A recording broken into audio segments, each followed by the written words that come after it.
Hello friends, कैसे हैं आप। हमेशा की तरह यूजफुल टिप्स के साथ आज की वीडियो शुरू कर लेते हैं। चलिए फ्रेंड्स, मेरी पहली टिप होने वाली है हमारे ये जो स्क्रबर्स होते हैं उसको लेके। जब भी हम अपने बर्तनों को वॉश कर लेते हैं और उसके बाद जब हम अपने स्क्रबर्स को रखते हैं तो आपने देखा होगा हमारे स्क्रबर्स जो है इस तरीके से गीले रहते हैं। अगर हम इनको इसी तरीके से छोड़ दें तो इनके अंदर जम्स पैदा हो जाते हैं। वैसे तो इसको हमें बर्तन वॉश करने के बाद ज़रूर धूप में सुखाना चाहिए, लेकिन क्या करें, आजकल सर्दियाँ, एक तो धूप कम निकलती है और कई घरों में तो ऐसा होता है कि धूप आती भी नहीं है। तो उस कंडीशन में वो इसको कैसे सुखाएं। तो सर्दियों में तो इसको सुखाना पॉसिबल नहीं हो सकता, तो हम इसको अपने जो है स्क्रबर्स को जम्स फ्री कैसे रखें, उसके लिए आप एक काम कर सकते हैं कि जब भी आप बर्तनों को वॉश कर लें तो आप क्या करें, अपने स्क्रबर्स और ये जहाँ पर भी आपने अपना बार रखा हुआ है उसके अंदर आप लें डेटॉल, और उसके अंदर डेटॉल की आप 1-2 बूंदें ज़रूर डालकर रखें।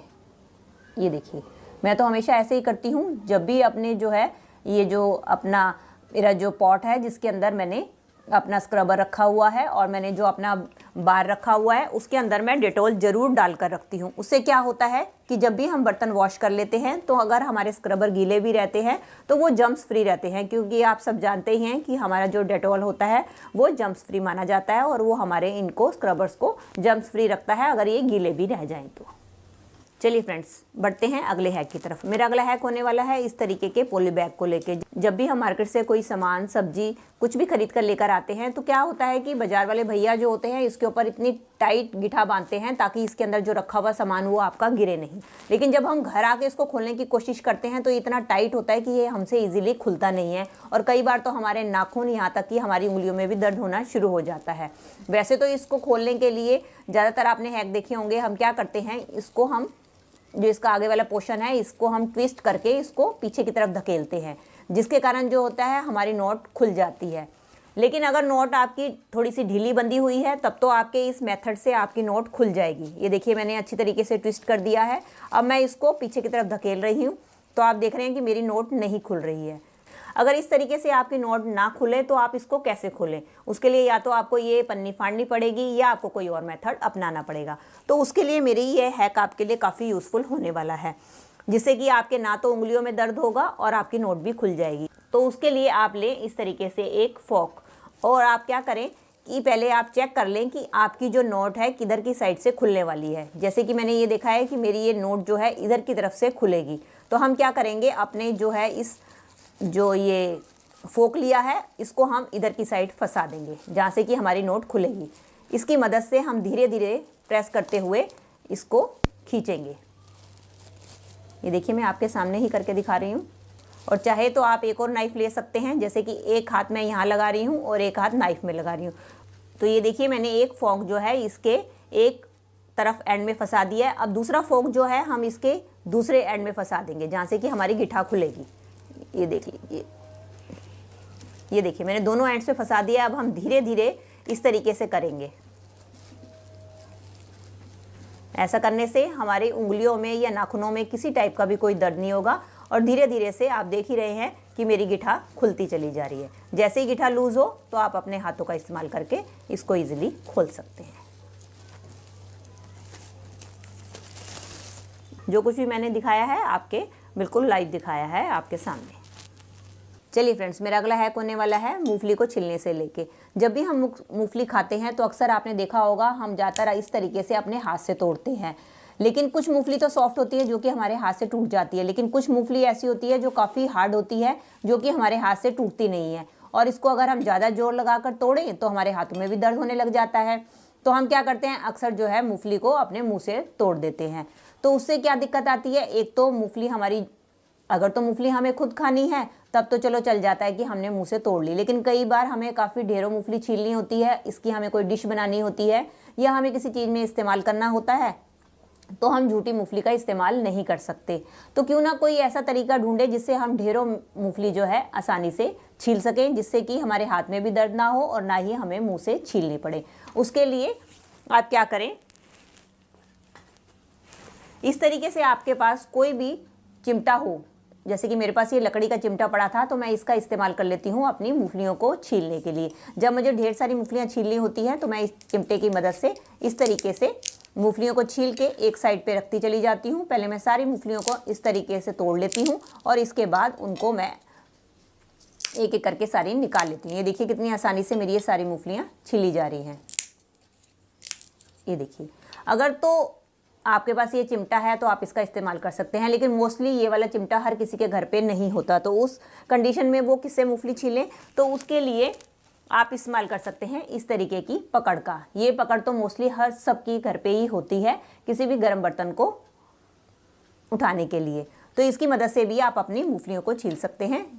इसके लिए आप पकड़ लें और मूंगफली का जो ये तिरछे जो शार्प वाला मुंह होता है या ये वाला जो मुंह होता है, इससे आप इसको खोलें और अपना मूंगफली को दबाएं और अपना इस साइड पे करके रखती जाए।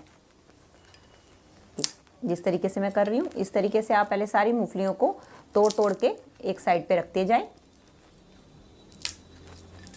और जब सारी मूंगफली आपकी टूट जाए तो आप क्या करें, इनको खोल खोल के, ये देखिए कितनी आसानी से ये मेरी मूंगफली खुल रही है।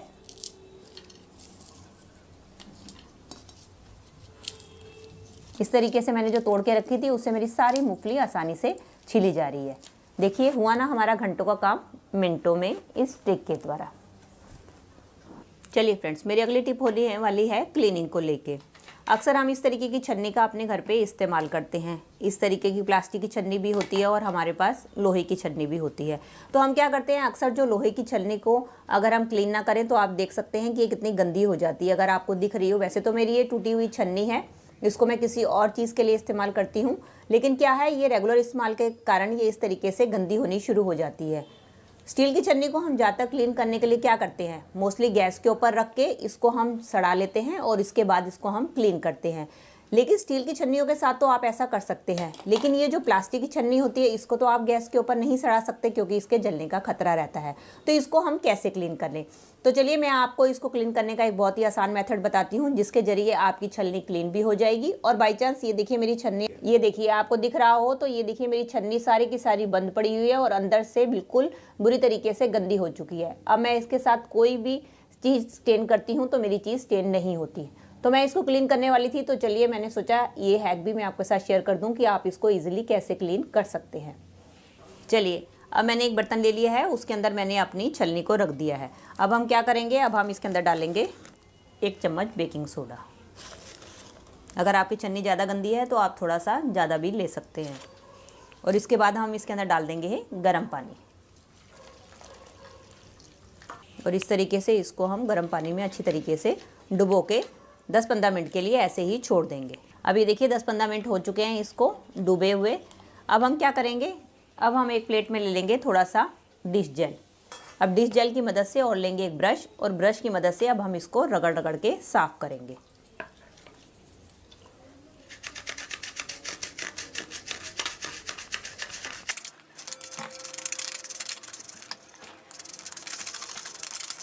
सारी तरफ से हम इसको डिश जेल को अच्छी तरीके से इसके लगा देंगे। आप देख ही पा रहे होंगे कि हमारा ये कितना काला काला जो है उतर रहा है, और इसकी ये वाली साइड है ये भी अच्छी तरीके से हमारे साफ़ नहीं हो पाते हैं, इसको भी हम अच्छी तरीके से ब्रश की मदद से क्लीन कर लेंगे। ये देखिए ये मैं साफ़ कर रही हूँ, आप देख ही पा रहे होंगे इसमें से कितना सारा डस्ट निकल रहा है, और हमारा पानी भी देखिए कितना गंदा होता जा रहा है।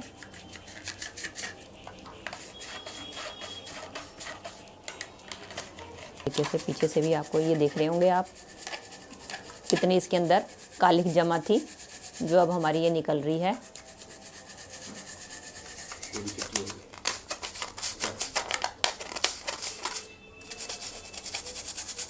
ये देखिए मैंने अच्छी तरीके से अपनी छन्नी को हर तरफ से ब्रश की मदद से रगड़ लिया है।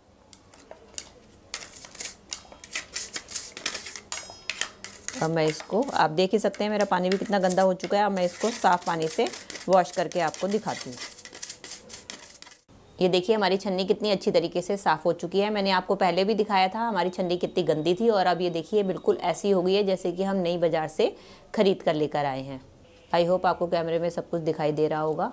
ये देखिए पीछे से भी आप देख सकते हैं, हर तरफ से हमारी छन्नी बिल्कुल साफ़ हो चुकी है। चलिए फ्रेंड्स, मेरा अगला हैक होने वाला है मेथी को लेके।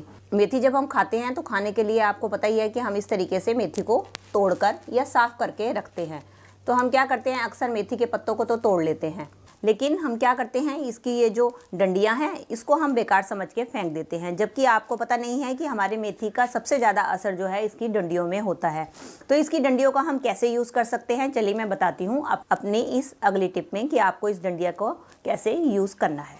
कई बार दोस्तों ऐसा होता है कि जब हमें जल्दबाजी में प्याज छीलना होता है तो हम क्या करते हैं कि इसके मोटे मोटे छिलके उतार के छील लेते हैं, जिसके कारण हमारा काफ़ी सारा जो है प्याज इसी तरीके से वेस्ट हो जाता है। तो हम इस प्याज के ये जो हमारे ऊपर की लेयर होती है इसको भी हम बेकार नहीं फेंकेंगे, इसका इस्तेमाल भी हम अपनी मेथी के साथ ही करेंगे।